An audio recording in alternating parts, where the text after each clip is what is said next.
J'ai une question qu'on posait, et la même question à les deux. Et je veux commencer avec Ahmed. Où est Manuel Valls? À Paris. C'est pourquoi?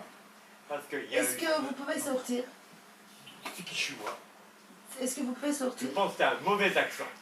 Oui, très mauvais. C'est très... Je suis venu pour eux deux, pas pour toi, pour eux deux. Au revoir. Au revoir.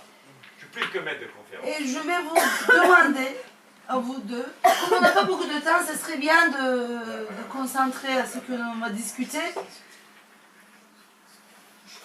Je veux bien vous demander de résumer ce que vous êtes arrivé en soulignant les réactions de vos collègues. En quoi vos cas interrogent la liberté d'expression à l'université et la liberté d'expression des citoyens en général dans vos pays?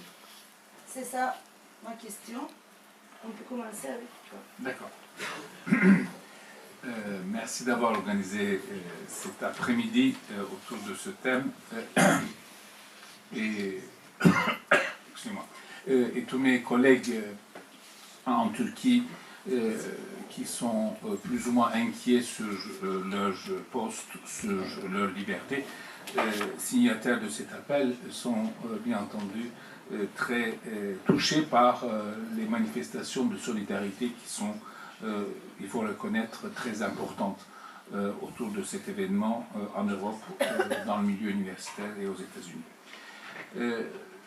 Très brièvement, ce qui s'est passé, le fait, si je peux résumer, provient d'une pétition signée par un peu plus de 1100 enseignants-chercheurs travaillant en Turquie ou enseignants-chercheurs des universités européennes, il n'y a pas que des ressortissants de Turquie, qui ont signé un appel dont le titre est « Nous ne serons pas complices de ce crime ». Le crime en question, c'est la répression organisée par les forces de l'ordre turques dans certaines villes à dominante de population kurde en Turquie.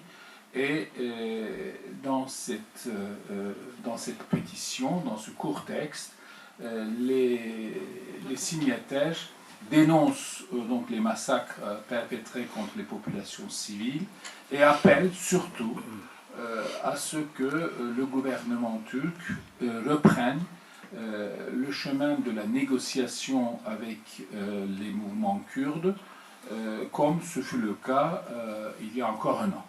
Donc ce n'est pas quelque chose de nouveau, c'est quelque chose qui était déjà en cours. Il y avait depuis 2 ans un processus de négociation en vue de résoudre le problème kurde par la paix, par la négociation. Cette négociation a été brutalement interrompue en, disons grosso modo, hiver 2014, printemps 2014.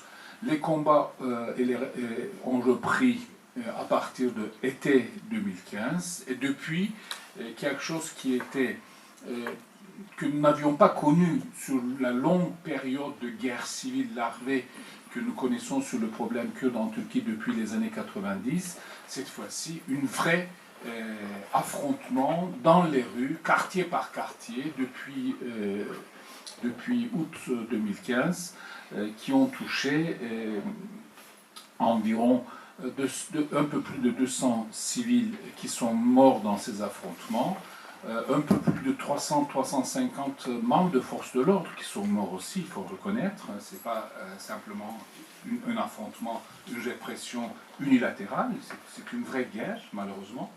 Et on ne sait pas le nombre exact, plus de 1000 probablement guérillas combattants du PKK qui sont morts, ou des sympathisants ou des milices enrôlés par le PKK qui sont morts. Donc du coup le bilan est extrêmement lourd et la demande c'est nous ne voulons pas être complices de ces massacres. Alors le jour de la signature de l'appel, le jour où l'appel a été rendu public, le président de la République était, il parle tout le temps, tous les jours, à chaque occasion, Et à ce moment-là, il était en train de parler d'un congrès de je ne sais quoi, et il interrompt quasiment son discours, et il dénonce les termes de cette pétition en disant ce sont des académiciens qui usent et abusent de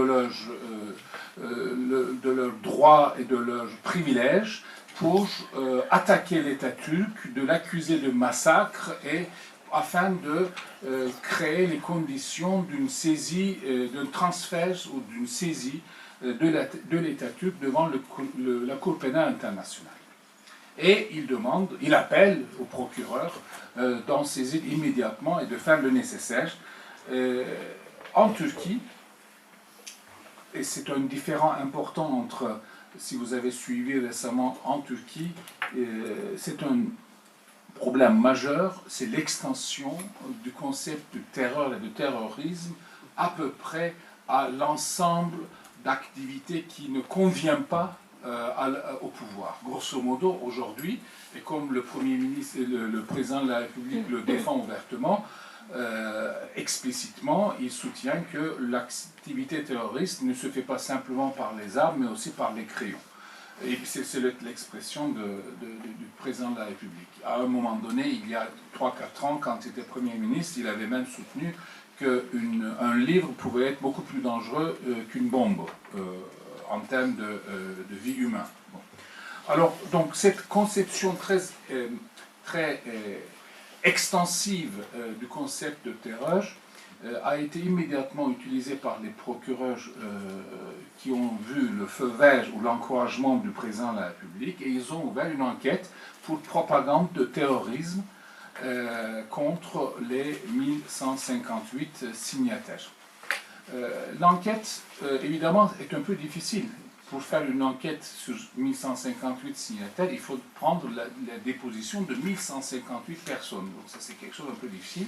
Ils se sont rendus compte de la difficulté de la chose et ils ont saisi l'occasion d'une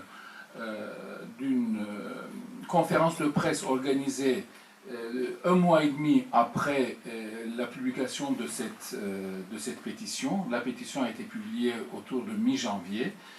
Début mars, au nom du collectif de ces académiciens pour la paix, 4 de nos collègues organisent une conférence de presse et ils relisent le texte et ils maintiennent donc leur revendication, la revendication de nous tous. Et le procureur de la République a saisi cette occasion pour arrêter nos 4 collègues pour récidive et insistance dans la propagande terroriste. Et du coup, ces 4 collègues sont restés à peu près un mois en détention provisoire et au mois d'avril, fin avril, lors de leur procès devant le tribunal, le procureur a changé le chef d'accusation. Au lieu de propagande terroriste, il a changé le chef d'accusation en injure aux forces armées et ils ont été libérés et ils vont être jugés désormais en prévenu libre.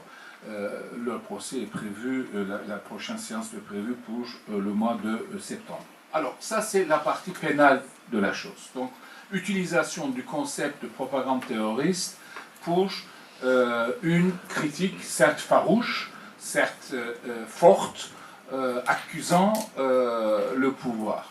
Alors, l'argument qui nous est la critique du pouvoir, c'est l'utilisation de ces 2 termes, c'est-à-dire le fait que l'État turc ait procédé et fait des massacres contre les populations civiles, le terme massacre, premièrement, et puis deuxièmement, qu'il s'agit d'une politique délibérée d'extermination ou d'une politique délibérée de répression sanglante. Les 2 termes sont utilisés dans le texte, évidemment. Alors, dans les débats auxquels j'ai participé à la télévision turque, la Turquie est un pays très bizarre. En même temps, on nous réprime, mais en même temps, moi, je peux discuter dans la télévision turque librement de cela, par ailleurs. Donc, c'est un peu particulier. Peut-être moi, je bénéficie un peu plus, ce qu'on expliquait, de liberté de parole que d'autres pour des raisons différentes. Nous avons essayé d'expliquer que, évidemment, il y a aussi une violence que nous réprimons utilisée du côté du PKK. Que le PKK est une organisation qui mène une lutte armée, et la lutte armée se fait par la violence, et nous condamnons la violence. Mais que nous, en tant que citoyens de la Turquie, notre interlocuteur n'est pas le PKK. Nous n'avons pas de compte à demander à PKK. Mais par contre, notre interlocuteur, en tant que citoyen électeur, c'est le pouvoir que nous avons participé par l'élection. Nous n'avons pas voté peut-être pour ce pouvoir, mais à sa légitimité, puisque nous avons participé à son élection. Et donc, nous avons des comptes à rendre au pouvoir. Pour nous, la responsabilité de l'État, la responsabilité du pouvoir et des forces de l'ordre dans les graves atteintes aux libertés et surtout aux droits de l'homme et au droit à la vie des personnes, parce qu'il y a quand même plus de 200 civils morts et plus de 130 000 personnes déplacées avec 80-90 jours d'état de siège permanent subi par les populations dans certains quartiers. Il s'agit de graves atteintes aux droits fondamentaux et que nous ne voulons pas être complices d'un État, notre État, citoyen, duquel nous sommes citoyens, et nous demandons tout simplement le retour à la paix. Alors cet argument, bien entendu, est absolument pas entendu par le pouvoir, et aujourd'hui, de plus en plus, aujourd'hui, donc, l'enquête continue, il y a à peu près 400-450 personnes qui ont déposé. Alors ça, c'est la partie pénale. La partie pénale, bon, nos 4 collègues universitaires ont à peu près payé pour nous, grosso modo, et la partie pénale ne va pas aller, je pense, très très loin, plus que ça. En revanche, il y a le deuxième aspect. C'est que ce que veut le pouvoir, c'est museler les universitaires, museler dans leur liberté de parole. Alors, comment cela se passe? Évidemment, par un circulaire du Conseil national des universités qui est l'autorité juridique, c'est pas comme la CPU, hein, c'est l'autorité juridique duquel dépend, c'est une sorte de super ministère d'enseignement supérieur si vous voulez. Le Conseil national des universités a demandé à tous les présidents d'université d'ouvrir des enquêtes disciplinaires contre les pétitionnaires qui sont dans leur établissement. Et il y a, au jour d'aujourd'hui, 80-85 universités, présidents d'universités, qui ont ouvert, plus ou moins avec véhémence, des enquêtes disciplinaires. Alors, effectivement, il y a des universités, des présidents d'universités qui ont refusé d'ouvrir des enquêtes disciplinaires. Le mien, Boğaziçi, etc. Mais d'autres universités, ils ont fait plus que d'ouvrir des enquêtes disciplinaires, ils ont immédiatement soit mis au pied, suspendu, dans la fonction publique, on ne peut pas licencier aussi rapidement, donc suspendu dans leur fonction les enseignants titulaires, professeurs, maîtres de conférences, etc., ou mis fin à leur contrat quand il s'agit des enseignants non titulaires, comme par exemple des allocataires de recherche. Mis fin à leur contrat, c'est relativement facile, parce que ce sont des contrats annuels, donc il suffit de ne pas renouveler à la fin du contrat. Au jour d'aujourd'hui, il y a environ 40 enseignants-chercheurs qui ont perdu leur emploi. Au jour d'aujourd'hui, il y a à peu près 20-25 enseignants-chercheurs des établissements publics qui ont leur poste suspendu.